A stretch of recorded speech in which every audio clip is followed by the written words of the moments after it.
पूछूं, आपके पिता आपको घर से निकाल दें, आप उसको अपना सौभाग्य मानोगे कि दुर्भाग्य मानोगे? प्रत्येक व्यक्ति कहेगा कि ये हमारा दुर्भाग्य है, लेकिन राम जी ने ऐसा नहीं कहा कि मेरा दुर्भाग्य है। राम जी ने कहा कि मेरा सौभाग्य है। घटना कैसी घटती है ये महत्वपूर्ण नहीं है, उस घटना को आप कैसे लेते हो ये महत्वपूर्ण है।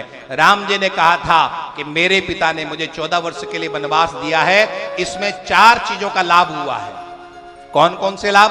बाबा तुलसी ने लिखा है, तात बचन पुनि मात हित, भरत भाई असराव, मो कहां दर्श तुम्हार प्रभु, सब मम पुण्य प्रभाव। मेरे पिता के वचनों का पालन हुआ, मेरे मां की मन की हुई, मेरे भाई भरत को राज्य मिला और मुझे आप जैसे महापुरुषों का दर्शन हो रहा है। इससे और ज्यादा सौभाग्य की क्या बात हो सकती है? और राम ने उस विपत्ति को भी संपत्ति में बदला। राम यदि जंगल नहीं जाते तो राम राम नहीं हो पाते। भागवत में सुखदेव जी ने राम जी को राम कब माना? जब राम बन को गए हैं, वहां से सुखदेव जी ने रामचरित्र का बखान किया है। गुरुवर्थे त्यक्त राज्यो व्यतृत वनम पद्म पद्भ्याम प्रियायाम। उसके पहले राम को राम नहीं माना सुखदेव जी ने, जब जंगल को गए हैं तब राम को राम माना है। और जंगल जाने के बाद भी वो राम बुरा नहीं मानते हैं, उस विपत्ति को भी उन्होंने संपत्ति में बदला है।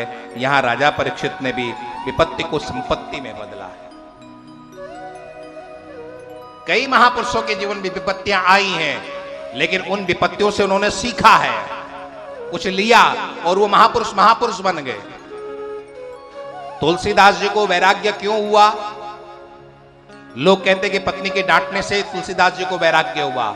नहीं, पत्नी के डांटने से यदि वैराग्य होने वाला होता तो आज सभी को वैराग्य हो गया होता। सबकी पत्नियां नहीं डांटती हैं। मैं पुरुषों से पूछ रहा हूं, अगर पत्नी के डांटने से ही वैराग्य हो गया होता तो सबको हो जाना चाहिए था। नहीं, बाबा तुलसी ने उस डांट को डांट नहीं माना। बाबा तुलसी ने लिखा था, हमने पिया राम रस पत्नी के उपदेश।